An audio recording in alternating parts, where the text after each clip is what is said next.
Est-ce qu'on peut aussi rebondir sur la Thaïlande? Est-ce que vous en avez pensé au niveau de la culture culinaire et aussi de la mentalité du pays à cette époque? Alors, le 1986, même voyage, Malaisie, Thaïlande, le contraste est absolument incroyable. La Malaisie sort des émeutes raciales, il y a une tension psychologique qui est palpable dans la rue, les militaires en armes, une situation très compliquée et qui reste encore compliquée alors que les émeutes ont déjà quelques années. La Thaïlande, on est dans un pays où le contraste est absolument euh, formidable. Bienvenue au pays des hommes libres, sur le document qu'on remplit à l'arrivée à l'aéroport, alors que le document équivalent en Malaisie, eh bien, il y a le trafic de drogue est condamné de la peine capitale.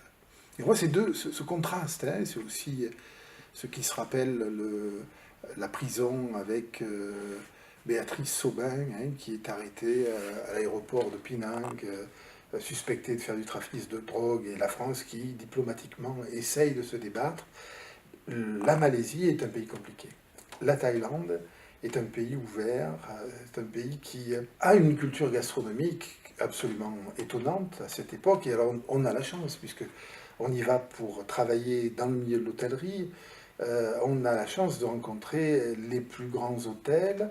Et c'est le moment où les grands chefs français commencent à s'exporter et commencent à partir à l'étranger. Vous savez, ce qui s'est passé quelques années avant en France, c'est l'apparition de la nouvelle cuisine. Et la nouvelle cuisine, elle change la donne de façon radicale. C'est-à-dire que c'est un moment où des chefs qui font de la gastronomie, c'est-à-dire de la cuisine pour les moments exceptionnels, pour les élites, vont se mettre à regarder les cultures locales, les cultures paysannes, les cultures régionales, comme des sources d'inspiration. Et c'est la naissance de la nouvelle cuisine en France. Et avec cette matrice dans la tête, ces chefs-là vont partir au Japon, en Thaïlande, à Singapour, en Australie, la plupart du temps invités sur un malentendu, c'est-à-dire ils sont invités pour venir raconter et porter la bonne parole de la gastronomie française classique, celle du 19e et du début du 20e.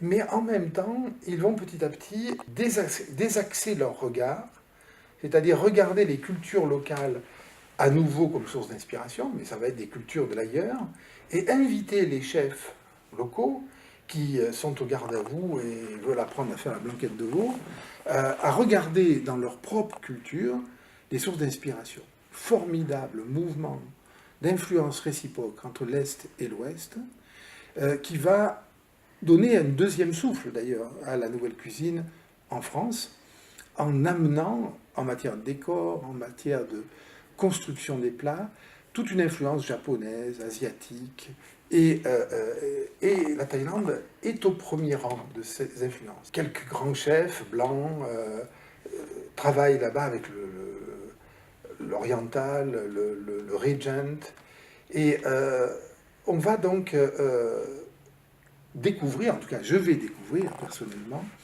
une cuisine savante d'inspiration ou de style thaïlandais. Mais en même temps, il y a une cuisine de rue. En même temps, il y a une cuisine populaire, il y a une cuisine... on peut manger dans la rue très tard le soir. Un univers alimentaire tout à fait différent et qui va, dans un premier temps, plus m'étonner, ouvrir mon regard, forcer à réfléchir, que être un espace d'analyse au sens où il le deviendra par la suite.